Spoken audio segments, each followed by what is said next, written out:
Hi friends, welcome back. भैया USA big jet losses, USA using Indian basis. ये पता नहीं कहाँ से क्या हो रहा है, क्या फेक न्यूज़ को लेके उसमें इतनी चर्चा हो रही है. कोई इंडियन बेसिस अभी तक हमें तो नहीं सुनने को आया, ना यूएसए में ये बातचीत हो रही है. US launch doomsday nuke missile. Oh ये देखते हैं. वीडियो शुरू करते हैं. वीडियो शुरू करने से पहले अगर आप चैनल पर नए हो और आपने अभी तक सब्सक्राइब नहीं किया तो जल्दी से पहले सब्सक्राइब के बटन और बेल आइकन को क्लिक कर लो ताकि आपको हमारे सारे न्यू वीडियोस के नोटिफिकेशन मिल जाए जैसे हम अपलोड करें. अगर आपको वीडियो पसंद आता है प्लीज लाइक एंड शेयर. चलिए शुरू करते हैं. अच्छा, और अगर आपको एक्चुअली में देखना है कि यूएसए में क्या न्यूज़ आ रही है, क्या करेक्ट मतलब सिचुएशन वो बता रहे हैं, इजराइल की, ईरान की, यूएसए की क्या एक्शंस लिए जा रहे हैं ईरान में, तो तीखे रिएक्शन का पहले फर्स्ट वीडियो आज का ज़रूर जाकर देखना. उससे पता चलेगा आपको कि इंडिया की मीडिया क्या बता रही है या न्यूज़ चैनल्स क्या बता रहे हैं वर्सेस यूएसए और इजराइल की क्या न्यूज़ है, उनके वहाँ पे एक्चुअल ग्राउंड से रिपोर्टिंग क्या आ रही है. एंड देन यू कैन, आप लोग अपना खुद जजमेंट कर सकते हो आपने किसको बिलीव करना है, यहाँ का करना है, वहाँ का करना है, या दोनों को मिक्स करके करना है. तो चलो वीडियो शुरू करते हैं. जय हिंद डिफेंस लवर्स. आज की टॉप हेडलाइंस कुछ इस प्रकार है. क्या भारतीय नौसेना की जिम्मेदारी थी ईरानी नेवी शिप को बचाने की? नहीं. भारतीय विदेश मंत्रालय ने स्पष्ट किया भारत के किसी भी बेस का इस्तेमाल नहीं कर रही है यूएस नेवी. बिल्कुल. यूएस ने टेस्ट फायर करी है अपनी सबसे पावरफुल न्यूक्लियर मिसाइल. ओह. भारत बना रहा है बॉडीगार्ड सैटेलाइट्स और अभी तक यूएस के 4 ब्यूटीफुल एडवांस्ड फाइटर जेट हुए शॉट डाउन. 4 हो गए, हम 3 से 4 हो गए. मैंने नहीं सुना, चौथा नहीं अभी तक सुना मैंने, मेरे को देखना पड़ेगा. तो यूएस की तरफ से ऑफिशियली कंफर्म कर दिया गया है कि श्रीलंकन कोस्ट के पास इंटरनेशनल वाटर्स में ईरानियन नेवी की फ्रिगेट आइरिस डेना पर अमेरिकन सबमरीन ने ही टॉर्पेडो से हमला किया था. और वर्ल्ड वॉर 2 के बाद से पहली बार है जब किसी अमेरिकन वॉरशिप ने टॉर्पेडो की मदद से दुश्मन की किसी शिप को डुबोया है. और इस घटना की यूएस ने एक ऑफिशियल वीडियो भी जारी करी है. और इस शिप की तरफ से डिस्ट्रेस कॉल मिलने के बाद से श्रीलंकन अथॉरिटीज ने सर्च एंड रेस्क्यू मिशन के लिए अपने एसेट्स को रवाना किया था. और श्रीलंकन अथॉरिटीज की तरफ से ही कंफर्म किया गया कि इस हमले में इस वॉरशिप में सवार करीब 87 सेलर्स की जान गई है जबकि 32 सर्वाइवर्स को रेस्क्यू कर लिया गया है. और रिपोर्ट्स के मुताबिक संभावित रूप से इसमें यूएस की फास्ट अटैक सबमरीन ने मार्क 48 हैवीवेट टॉर्पेडो का इस्तेमाल किया है. और ये भी कंफर्म हुआ है कि ईरानियन नेवी की जो वॉरशिप हिट हुई है तो वो विशाखापट्टनम में भारतीय नौसेना द्वारा होस्ट किए गए इंटरनेशनल फ्लीट रिव्यू में भी पार्टिसिपेट करने के लिए भारत आई थी. यहाँ पे उन्होंने जॉइंट मैरिटाइम एक्सरसाइज में भी पार्टिसिपेट किया था और वो यहाँ पे 16 से 25 फरवरी तक रही थी. और इस मल्टीनेशनल एक्सरसाइज में फिर पार्टिसिपेट करने वो वापस से ईरान की तरफ जा रही थी. तब उस समय यूएस सबमरीन ने इस वॉरशिप पर हमला किया. और इसी वजह से इस पर एक डिबेट ये चल रही है कि भारत को यूएस के इस एक्शन पर विरोध करना चाहिए.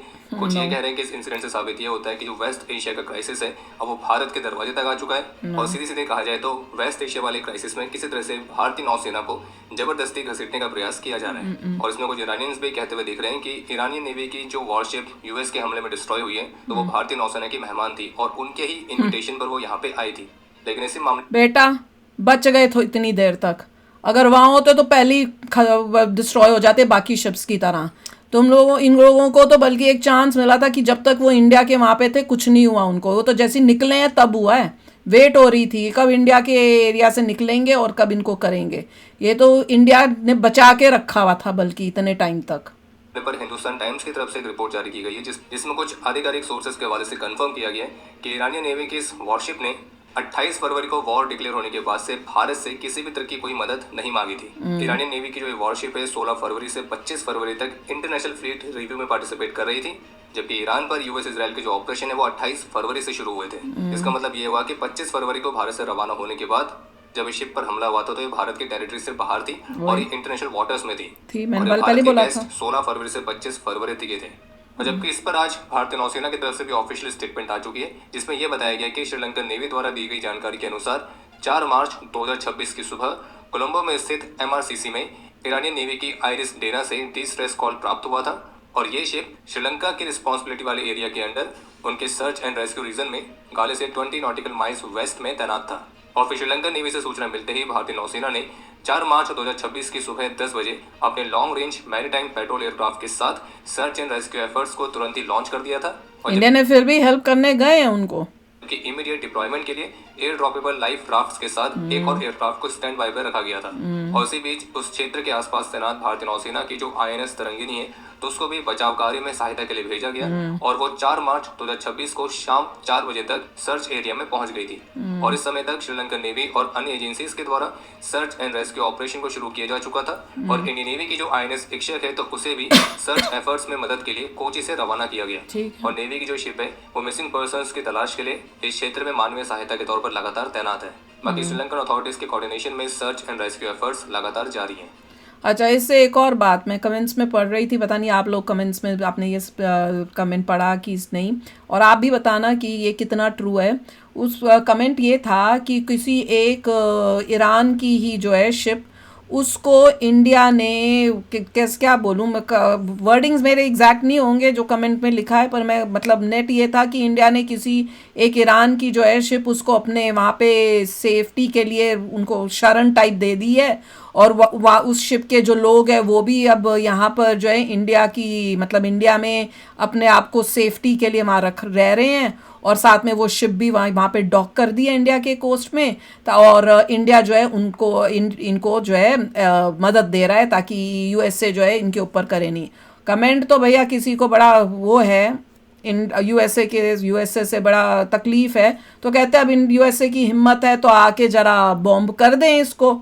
मैंने कहा भैया अब वो तो USA जाने, जब उनको अगर पहले तो ये न्यूज़ ही फेक लग रही है मुझे, क्योंकि ऐसा कुछ मुझे नहीं लग रहा इंडिया ने किया होगा या ऐसा कुछ है। तो अगर आपने ये न्यूज़ सुनी है तो डेफिनेटली, मैंने उनको कहा भी था जिन्होंने लिखी थी, भैया लिंक भेजो ताकि पता चले किसने ये न्यूज़ करी है, कितनी फेक है, कितनी रियल है। पर मुझे लिंक अभी तक नहीं आया, तो अगर आपने ये न्यूज़ सुनी है तो जरूर शेयर करना। कमेंट्स बहुत ही बकवास होते हैं, बहुत ही अजीब अजीब कमेंट्स कर दो वॉर USA पे, अजीब अजीब सी बातें करते हैं। मैं तो कई बार वियर्ड से बातें करते हैं, इलॉजिकल। हाँ भैया, आप लोग कहते हैं कि अच्छे रिलेशनशिप्स रखें ताकि फायदा हो। अरे भाई उसको तकलीफ है तो जाके वहाँ पे खड़े होके बोल चलने लग जाए डिक्लेयर वॉर ऑन USA, कर ले भाई। हद हो गई है, अजीब ही बातें करते हैं। मैं कह रही हूँ गवर्नमेंट ऑफ इंडिया कोशिश करिए कि ठीक रिलेशनशिप्स रहे। हाँ, हमें क्या लेना, हम क्यों ईरान के लफड़े में पड़े, USA जाने, इजराइल जाने, ईरान जाने, पर यहाँ के इंडिया के लोगों को कुछ ज्यादा ही ईरानियन खून है उनके अंदर भैया, उनको बड़ी तकलीफ हो रही है। तो भारतीय नौसेना के स्टेटमेंट से कुछ चीजें बहुत ही क्लियर हो जाती है। पहला ये कि ईरान की शिप जहाँ पे US सबमरीन ने इसको टारगेट किया तब ये श्रीलंका के गाले से 20 नॉटिकल माइल्स वेस्ट पर थी, और वो जो एरिया है वो श्रीलंका के सर्च एंड रेस्क्यू रीजन के अंडर आता है, यानी कि वो जोन जहाँ पे भारत नहीं बल्कि श्रीलंका इमरजेंसीज को कोऑर्डिनेट करता है। फिर इंडिया गया है, क्लियर हुआ है कि जो डिस्ट्रेस कॉल है वो पहले MRCC कोलंबो को ही मिला था, और उसी वजह से श्रीलंका ने सर्च एंड रेस्क्यू ऑपरेशन को स्टार्ट किया।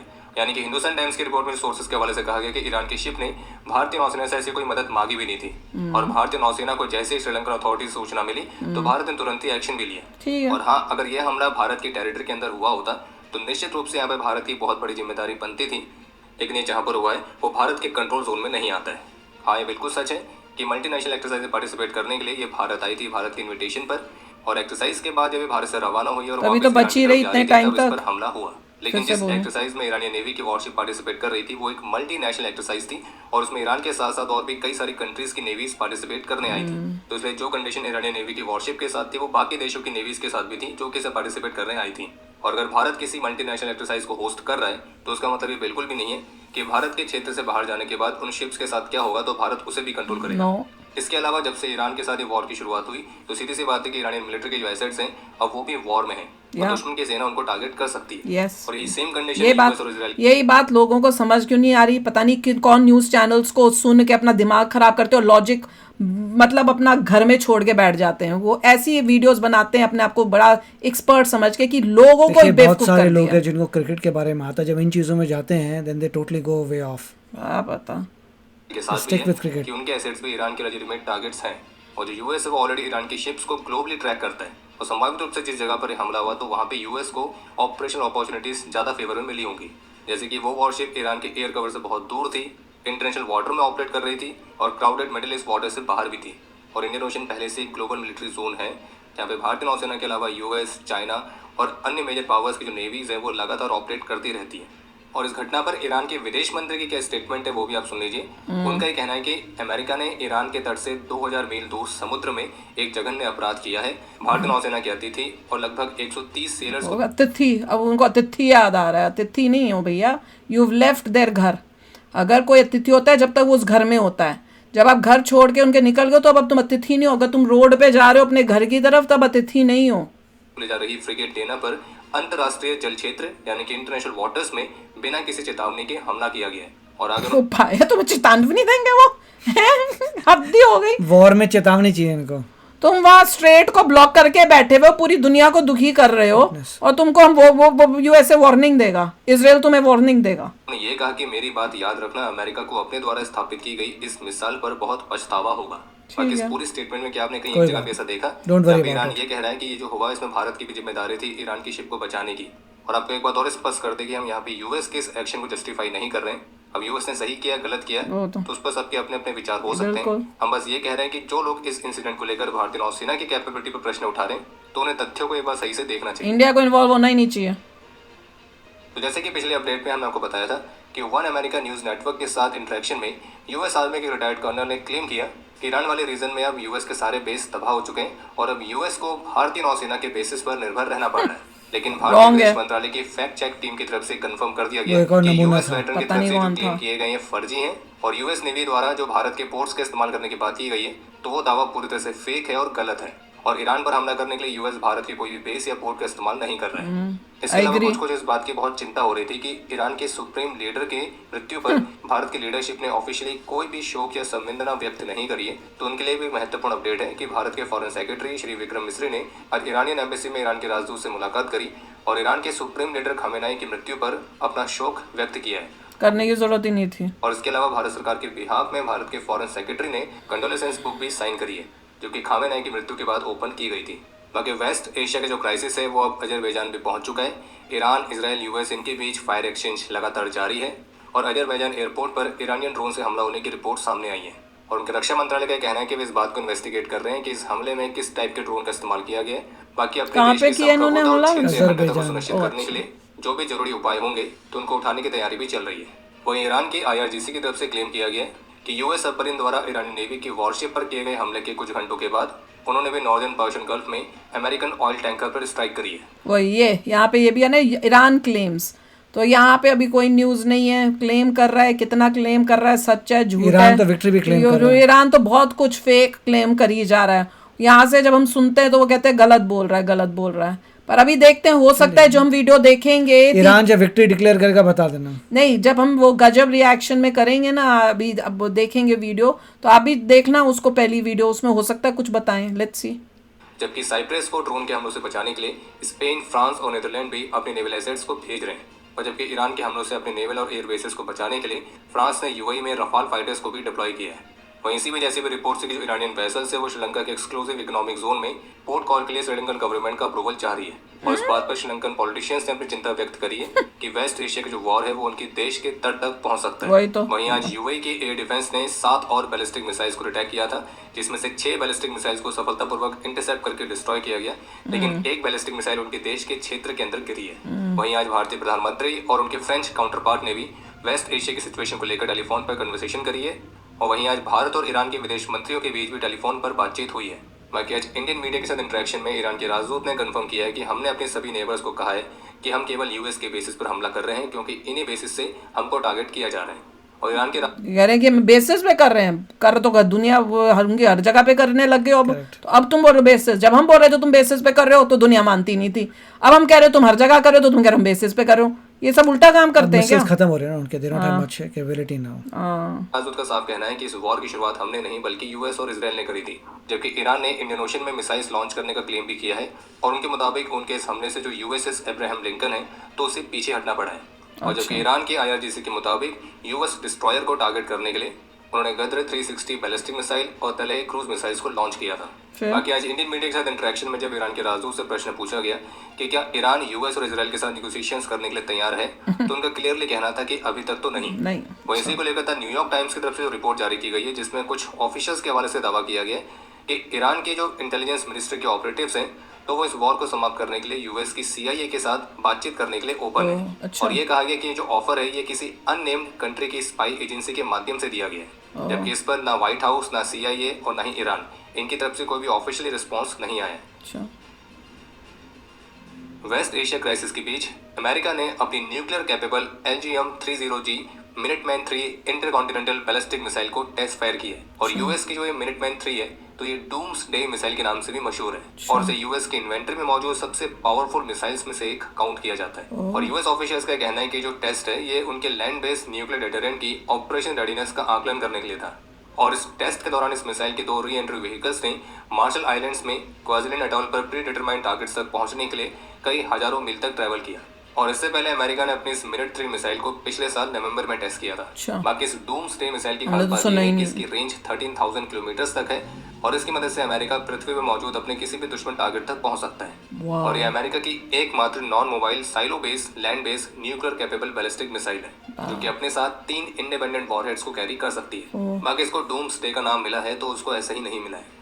इसके अलावा एक अपडेट यह है जिसमें रशियन ऑफिशियल्स की तरफ से कहा गया कि ईरान के खिलाफ यूएस और इजराइल के ऑपरेशंस को इम्पॉसिबल बनाने वाले एटमॉस्फेयर को क्रिएट करने के लिए रशिया सब कुछ करने के लिए तैयार है। और रशिया ने मिडिल ईस्ट में ऐसे हमलों पर रोक लगाने का प्रस्ताव भी रखा है जिनसे सिविलियन कैजुअलिटीज होती हैं।